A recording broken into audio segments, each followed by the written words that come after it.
Bismillahirrahmanirrahim. Alhamdulillahirrabbilalamin. Allahumma salli ala Muhammad wa ala ali Muhammad kama sallaita ala Ibrahim wa ala ali Ibrahim innaka Hamidum Majid. Amma ba'd.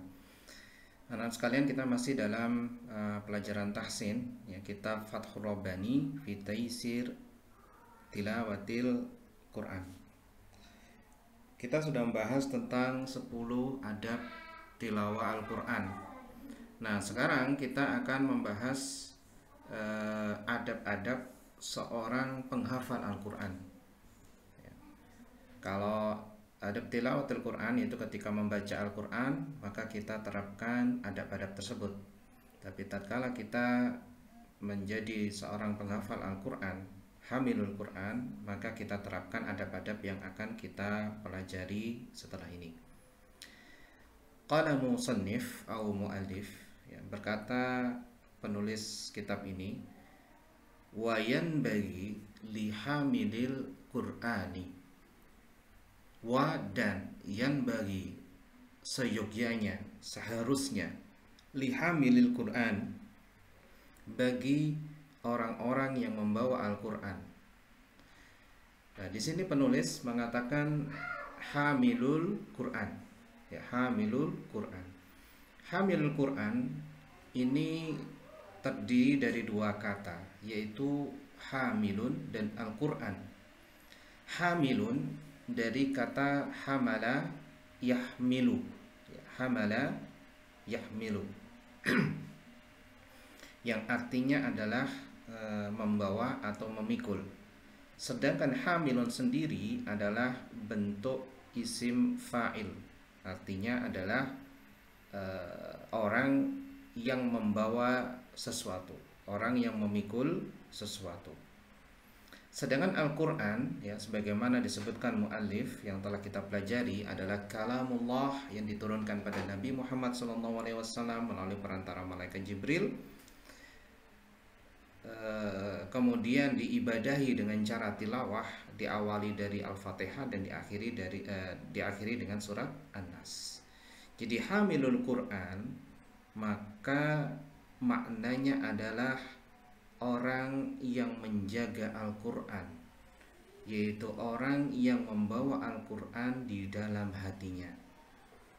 Hamilun ini bentuk mufrad atau satu, jamaknya adalah hamalah. Jadi hamalatul Quran artinya adalah orang-orang yang ia menjaga Al-Quran dengan cara menghafal dalam hatinya. Nah, ini penting ya. Jadi seorang penghafal Quran, orang yang disebut hamalatul Quran atau hamilul Quran, bukanlah orang yang pernah menghafal Al-Quran kemudian melupakannya. Tapi apa yang tersisa di dalam hatinya itu, maka itulah yang ia bawa, yang ia jaga dari Al-Quran, seberapapun itu.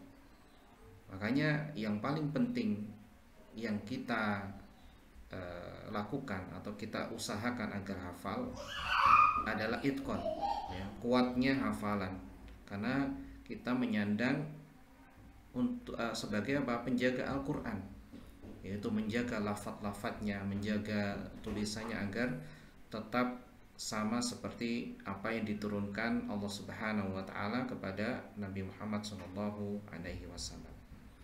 Nah, karena itu di dalam bagian bab ini ya, penulis ingin menjelaskan tentang adab-adab bagi seorang penghafal Al-Quran, bagi seorang yang ia membawa Al-Quran dan menjaga Al-Quran dalam hatinya.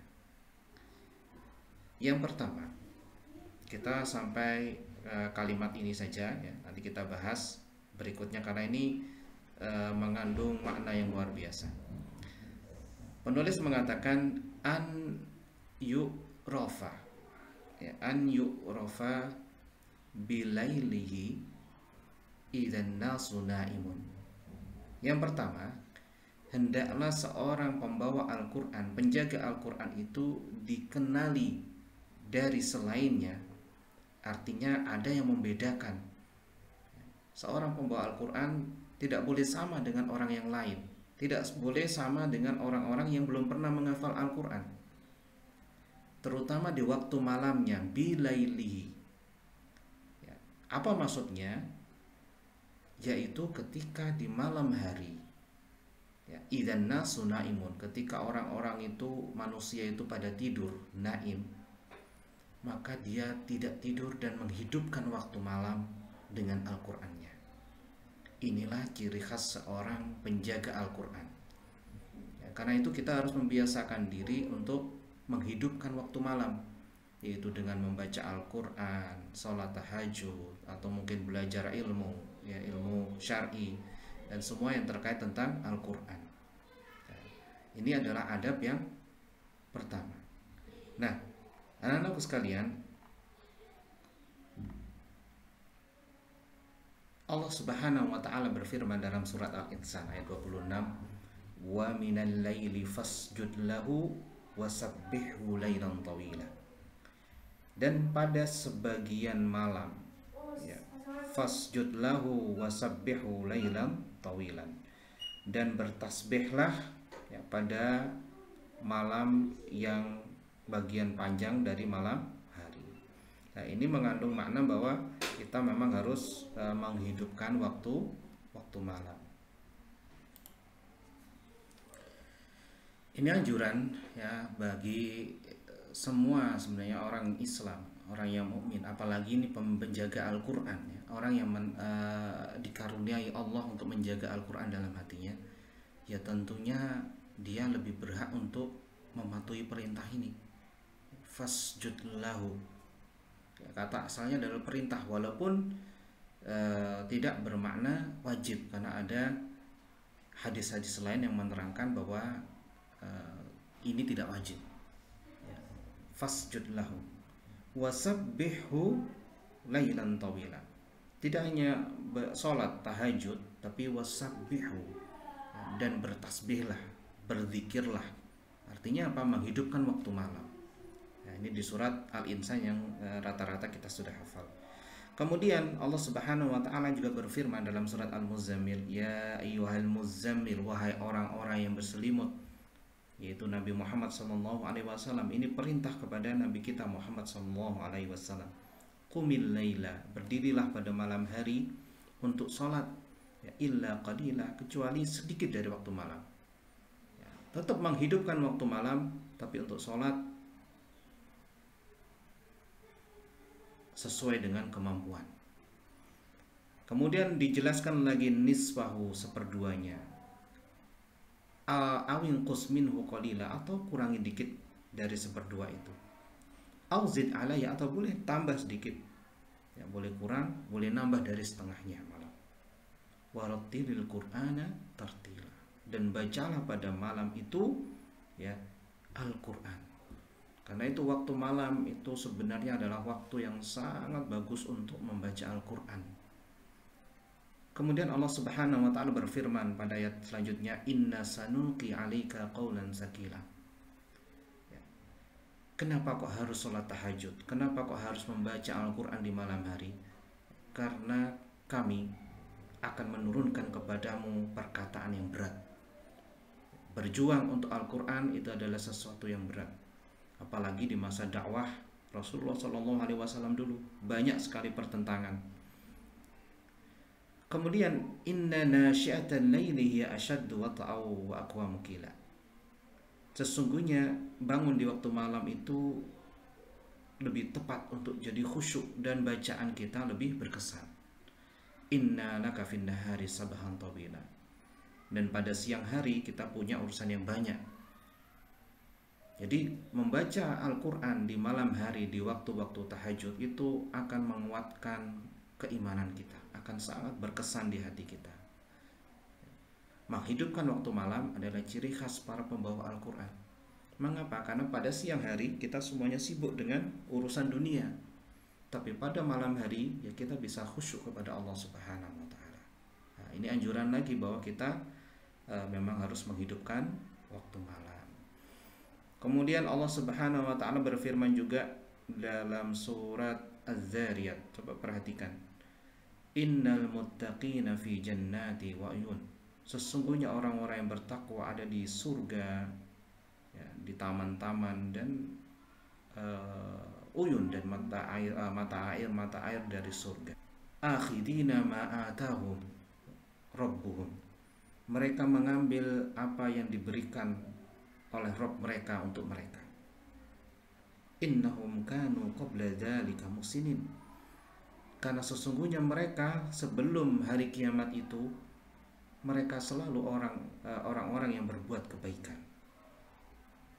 Yang persatu adalah ciri khas orang-orang ahlus surga adalah selalu berbuat baik. Kemudian yang kedua, kanu qalilan minal laili ma yahjaun.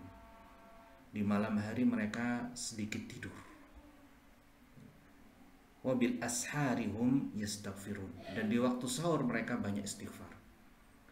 Ya, kalau kalian ingin menjadi penduduk surga, maka lakukan ciri-ciri yang disampaikan oleh Allah Subhanahu wa taala. Kurangi waktu tidur di malam hari, hidupkan waktu malam. Ya, hidupkan waktu malam dengan apa? Dengan ibadah, dengan amalan-amalan, ilmu yang bermanfaat, dan dengan zikir. Inilah yang disampaikan Allah Subhanahu wa taala dalam surat Ad-Dzariyat. Kemudian dalam surat Al-Isra, wa minal laili fatahajjadu bihi, dan di sebagian malam ya tahajudlah kalian. Nafilatan lak, sebagai nafilah untuk kalian, untuk kamu, asa ya, mudah-mudahan Allah Subhanahu wa taala mengangkat derajatmu maqaman mahmuda, menjadi kedudukan yang terpuji.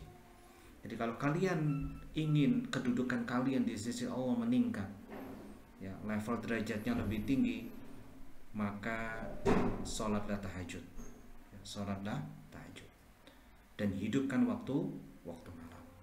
Ya, karena itu Asy di sini menuliskan an yu'rafa, seharusnya orang yang membawa Al-Quran, yang menghafal Al-Quran itu bisa dibedakan dengan orang lain, yaitu ketika malam hari yang mereka selalu menghidupkan malamnya untuk ibadah kepada Allah dan dengan membaca Al-Quran di saat orang-orang lain itu sedang terlelap tidur.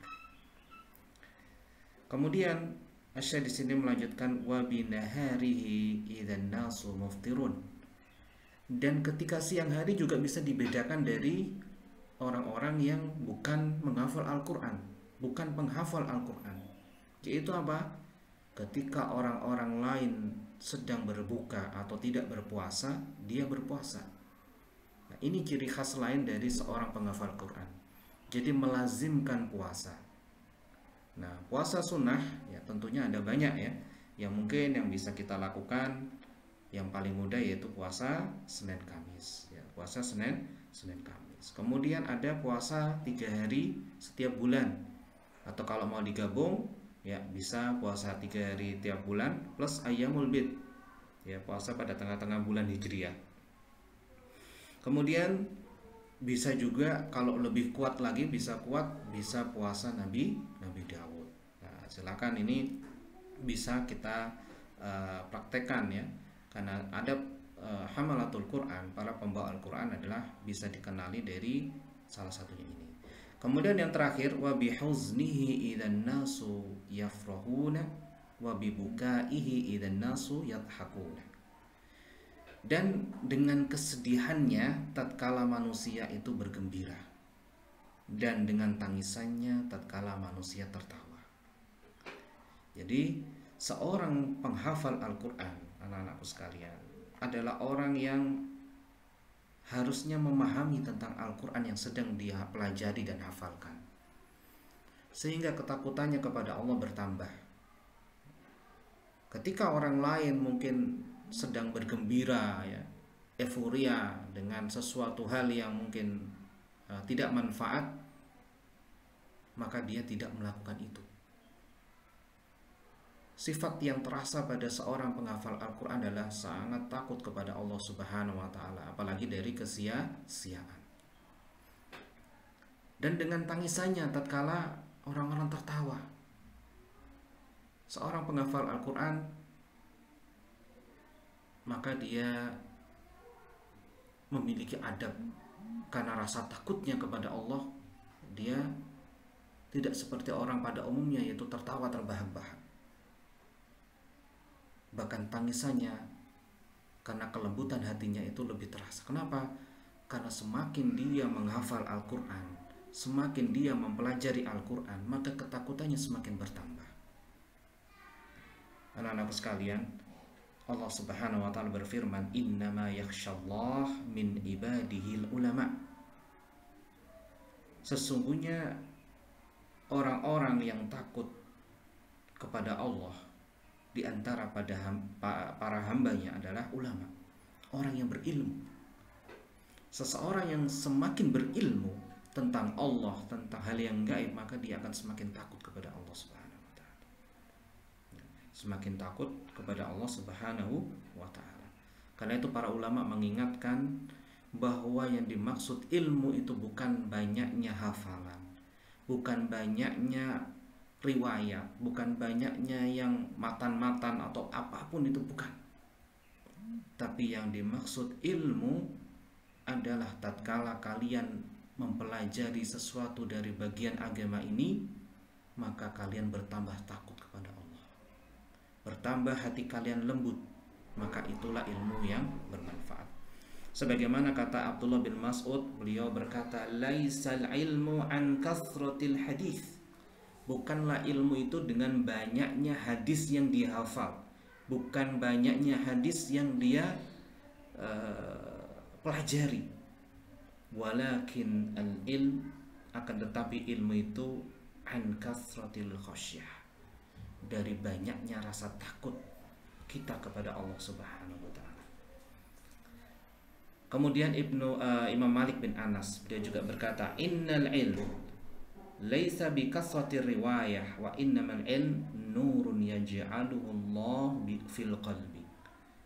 Ilmu itu bukanlah karena banyaknya riwayat yang kita hafal, riwayat yang kita pegang, tapi ilmu itu adalah cahaya Allah Subhanahu wa taala yang diturunkan kepada hati manusia. Yang dengan cahaya itu orang itu akan memahami dan bertambah rasa takut kepada Allah Subhanahu wa taala. Kemudian Imam Ahmad juga berkata, "Aslul ilm khasyatullah." Inti dari ilmu, pokok dari ilmu adalah rasa takut kepada Allah. Makanya anak-anak, ketika kalian belajar ilmu apapun, tapi hati kalian menjadi keras, hati kalian rasa takutnya kepada Allah semakin hilang, maka khawatirlah ilmu yang kalian pelajari adalah ilmu yang tidak bermanfaat. Tapi ketika ilmu itu kalian tambah pelajari, tambah membuat kalian takut kepada Allah, maka ilmu itu adalah ilmu yang bermanfaat. Semoga Allah Subhanahu wa taala menjadikan kita mampu untuk berakhlak dengan akhlak yang disampaikan oleh penulis, yaitu yang pertama, kita mampu menghidupkan waktu malam. Yang kedua adalah kita mampu berpuasa di siang hari, membiasakan puasa di siang hari. Yang ketiga, kita selalu takut kepada Allah Subhanahu wa taala. Semoga bermanfaat. Subhanakallahumma wa bihamdika asyhadu an la ilaha illa anta astaghfiruka wa atubu ilaik.